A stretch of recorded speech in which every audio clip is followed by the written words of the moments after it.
இந்த நவகிரக வசிய மூலிகை சாம்பிராணி இருக்கு இல்லையா,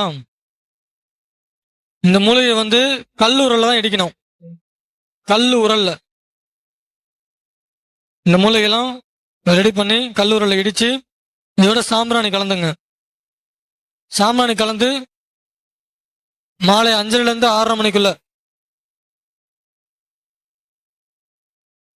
நீங்க சித்தர் வழிபாடு பண்ணாலும் சரி, இல்ல வேற மாந்திரி சம்பந்தப்பட்ட வழிபாடுகள் பண்ணாலும் சரி, இந்த சாம்பிராணி வந்து உங்க இடத்துல நீங்க போட்டு வந்து அந்த புகைப்பட்ட இடத்துல எல்லாம் தெய்வ சக்திகள் உடனே வரும்.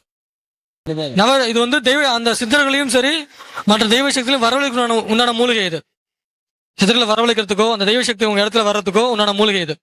இதை வந்து நீங்க பவுடர் பண்ணி சாம்பிராணியில கலந்து மாலை 5லிருந்து 6:30 மணிக்குள்ள அந்த சாம்பிராணி வீட்டுல போட்டு வந்தாலோ, இல்ல உங்க தொழில் இடத்துல போட்டு வந்தாலோ போதும்.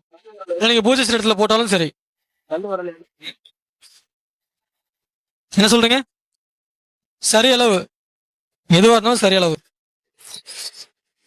சார் அப்படியே கொஞ்சம் இந்த ரசவாதத்தை பத்தி கொஞ்சம் சொல்லுங்க.